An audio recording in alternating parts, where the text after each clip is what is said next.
Assalamualaikum warahmatullahi wabarakatuh.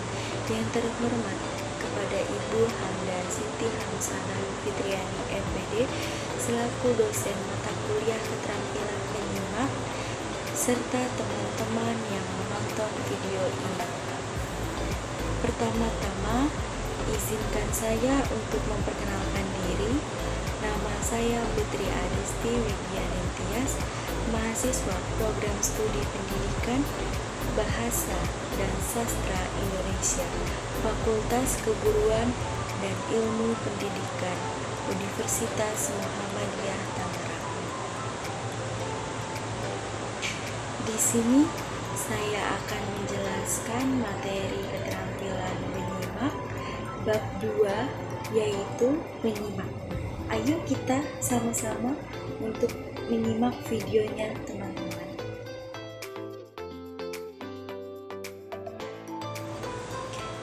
Baik, yang pertama ada pengertian menyimak. Pengertian menyimak adalah kegiatan mendengarkan di dalam bahasa Karo. Terdapat satu pameo yang berbunyi tuhu ngei bekina, tapi labo inde vekena, yang berarti memang didengarnya tetapi tidak disimaknya. Memang tidak dapat dipungkiri bahwa di muka bumi ini terdapat banyak pasang telinga yang kegiatannya hanya sampai mendengarkan, namun tidak sampai pada taraf menyimak. Terdapat perbedaan antara mendengar dengan menyimak, seperti contoh, kalau orang tua sedang berbicara, jangan hanya sekedar mendengar saja, masuk dari telinga kanan, keluar dari telinga kiri, tetapi simaklah, dengarkan baik-baik, masukkan ke dalam hati. Dengan demikian, menyimak bermakna mendengar dengan penuh pemahaman dan perhatian serta apresiasi. Dan selanjutnya ada tahap-tahap menyimak. Yang pertama ada menyimak berkala. Menyimak berkala yang terjadi pada saat-saat sang anak merasakan keterlibatan langsung dalam pembicaraan mengenai dirinya. Dan ada juga menyimak dengan perhatian dangkal. Menyimak dengan perhatian dangkal karena sering mendapat gangguan dengan adanya selingan perhatian kepada hal yang di luar pembicaraan. Yang selanjutnya ada setengah menyimak. Setengah menyimak karena terganggu oleh kegiatan menunggu kesempatan untuk mengekspresikan isi hati serta mengutarakan apa yang terpendam dalam hati sang anak. Dan yang selanjutnya ada menyimak serapan, karena sang anak keasikan menyerap atau mengabsorpsi hal-hal yang kurang penting. Hal ini merupakan penjaringan pasif yang sesungguhnya. Dan selanjutnya ada menyimak sekali-sekali. Menyimak sekali-sekali menyimpan sebentar-sebentar apa yang disimak. Perhatian secara seksama berganti dengan keasikan lain, hanya memperhatikan kata-kata sang pembicara yang menarik hatinya. Dan yang selanjutnya ada menyimak asosiatif. Menyimak asosiatif hanya mengingat pengalaman pribadi secara konstan yang mengakibatkan sang penyimak benar-benar tidak memberikan reaksi terhadap pesan yang disampaikan sang pembicara. Dan yang selanjutnya ada menyimak dengan reaksi bekala. Menyimak dengan reaksi bekala terhadap pembicara dengan membuat komentar ataupun mengajukan pertanyaan. Dan selanjutnya ada menyimak secara seksama. Menyimak dengan secara seksama sungguh-sungguh mengikuti jalan pikiran sang pembicara. Dan yang terakhir ada menyimak secara aktif untuk mendapatkan serta menentukan pikiran, pendapat, dan gagasan sang pembicara. Adapun tahapan menyimak menurut pakar, yaitu yang pertama isolasi, yang kedua identifikasi, dan yang ketiga integrasi, yang keempat inspeksi, dan yang kelima interpretasi, yang keenam interpolasi, dan yang ketujuh introspeksi. Yang C, ragam menyimak. Tujuan menyimak ialah memperoleh sebuah informasi, menangkap isi, dan memahami makna komunikasi yang hendak disampaikan oleh pembicara melalui ujaran. Merupakan tujuan umum. Di samping tujuan umum, terdapat pula tujuan khusus yang menyebabkan adanya aneka ragam menyimak, yaitu yang pertama ada menyimak ekstensif, dan yang kedua menyimak intensif. Menyimak ekstensif ialah sejenis kegiatan menyimak hal-hal yang lebih umum dan lebih bebas terhadap suatu ujaran. Tidak perlu adanya bimbingan secara langsung dari seorang guru. Dan yang A, menyimak sosial. Menyimak sosial atau menyimak konversasional ataupun menyimak sopan biasanya berlangsung dalam situasi sosial tempat orang-orang mengobrol atau bercengkrama mengenai hal-hal yang menarik perhatian semua orang yang hadir. Dan yang B, menyimak sekunder. Menyimak sekunder ialah sejenis kegiatan menyimak secara kebetulan dan secara ekstensif. Dan yang C, menyimak estetik. Menyimak estetik ataupun yang disebut juga menyimak apresiatif ialah fase terakhir dan kegiatan termasuk ke dalam menyimak secara kebetulan dan menyimak secara ekstensif. Dan yang D, menyimak pasif. Menyimak pasif ialah penyerapan suatu ujaran tanpa upaya sadar yang biasanya menandai upaya-upaya kita pada saat belajar dengan kurang teliti, tergesa-gesa, menghafal luar kepala, berlatih santai, serta menguasai suatu bahasa. Menyimak intensif. Menyimak intensif diarahkan pada suatu kegiatan yang jauh lebih diawasi serta dikontrol terhadap suatu hal tertentu. Dalam hal tersebut harus diadakan suatu pembagian penting, yaitu menyimak intensif ini terutama sekali dapat diarahkan sebagai bagian dari program pengajaran bahasa atau terutama sekali dapat diarahkan pada pemahaman serta pengertian secara umum. Menyimak kritis. Menyimak kritis ialah sejenis kegiatan menyimak berupa pencarian kesalahan atau kekeliruan, bahkan juga butir-butir yang baik dan benar dari ujaran seorang pembicara dengan alasan-alasan kuat yang dapat diterima oleh akal sehat. Anak-anak, kita perlu belajar mendengarkan dan menyimak secara kritis atas segala ucapan atau informasi lisan untuk memperoleh kebenaran. Menyimak konsentratif. Menyimak konsentratif sering juga disebut studi type listening atau menyimak sejenis telaah. Menyimak kreatif. Menyimak kreatif sejenis kegiatan dalam menyimak yang dapat mengakibatkan kesenangan konstruksi imajinatif para penyimak terhadap bunyi, penglihatan, gerakan, dan perasaan-perasaan kinestetik yang disarankan atau dirangsang oleh suatu yang disimaknya. Menyimak eksploratif.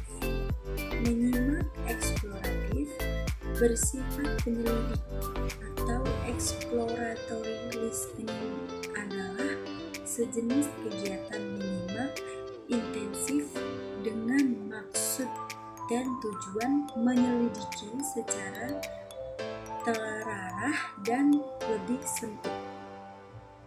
Menyimak interogatif.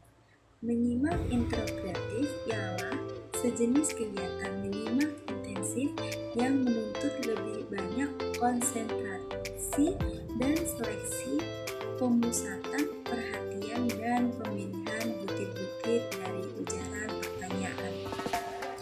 Menyimak selektif. Menyimak selektif sebaiknya tidak menggantikan menyimak pasif, tetapi justru melengkapinya. Dengan demikian, berarti kita dapat mengimbangi antara isolasi kultural dari masyarakat bahasa asing itu dan tendensi kita untuk menginterpretasikan kembali semua yang telah kita dengar dengan bantuan bahasa yang telah kita kuasai. Beberapa bahasa menuntut kita untuk beradaptasi terhadap urutan prosedur yang disarankan berikut ini. Sebaiknya simaklah secara selektif dalam urutan sebagai berikut. Yang pertama, nada suara. Nada suara apakah turun atau naik ataupun tetap mendatar? Ini jelas merupakan salah satu dari hal pertama yang harus diperhatikan oleh seorang anak mengenai suatu bahasa baru. Dan yang kedua ada bunyi-bunyi asing. Bunyi-bunyi asing begitu seseorang menyimak secara selektif pada aneka variasi nada suatu bahasa yang biasanya memakan waktu paling sedikit, seminggu bahkan lebih. Bunyi-bunyi asing tertentu, baik konsonan maupun vokal, tentu sangat menarik perhatiannya. Oleh sebab itu, segi-segi berikutnya yang harus disimak secara selektif adalah bunyi-bunyi asing dalam bahasa tersebut. Dan yang ketiga ada bunyi-bunyi yang bersamaan. Bunyi-bunyi yang bersamaan setelah menyimak secara selektif pada bunyi-bunyi yang asing, sebaiknya mulai mengarahkan perhatian pada perangkat-perangkat bunyi yang bersamaan.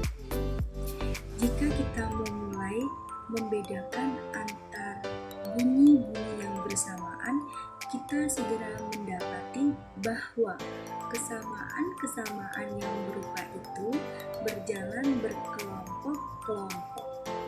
Seandainya kita menemukan suatu bunyi bahasa, suatu bunyi perantara antara P dan B, tidak menutup kemungkinan kita juga akan menemui bunyi perantara yang sesuai antara P dan D, serta antara K dan G.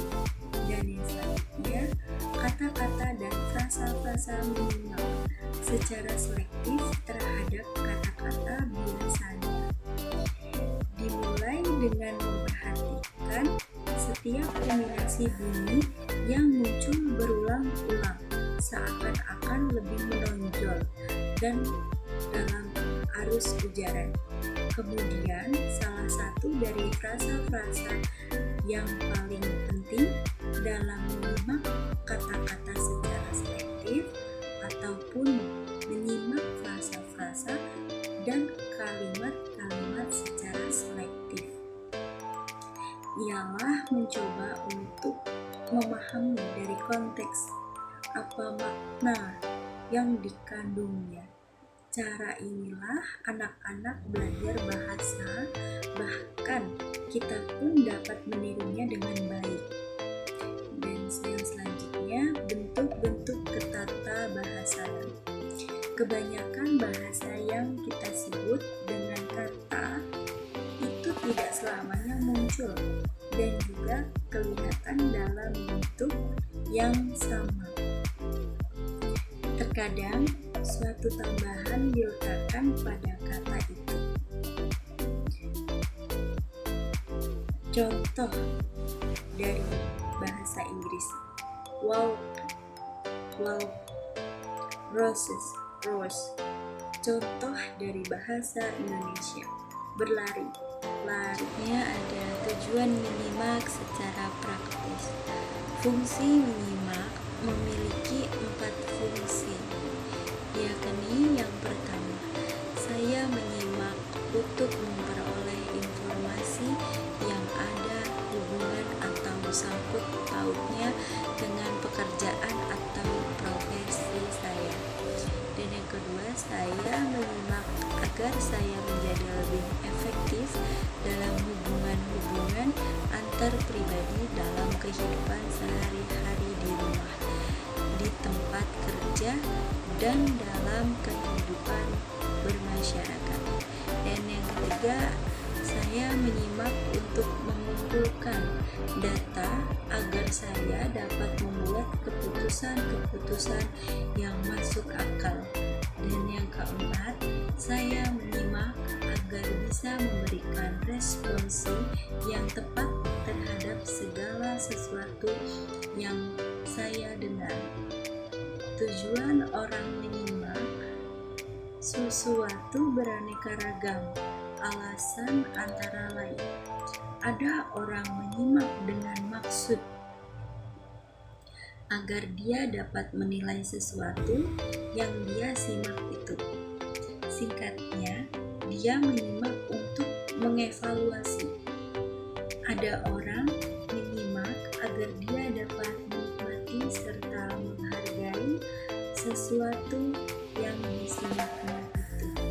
Singkatnya, orang itu menyimak untuk mengapresiasi materi simakan.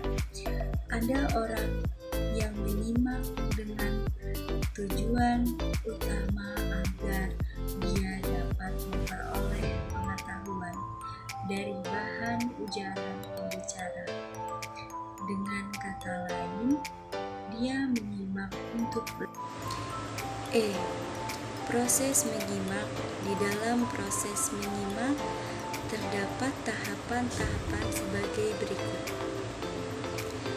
Yang pertama, tahap mendengar. Dalam tahap ini, kita baru mendengar segala sesuatu yang dikemukakan oleh pembicara dalam ujaran atas pembicaranya. Dan yang kedua, tahap memahami. Setelah kita mendengar, maka ada keinginan bagi kita untuk mengerti atau memahami dengan baik isi pembicara yang disampaikan oleh pembicara. Dan yang ketiga, tahap menginterpretasi. Penyimak yang baik, yang cermat dan teliti, belum puas kalau hanya mendengar dan memahami isi ujaran sang pembicara.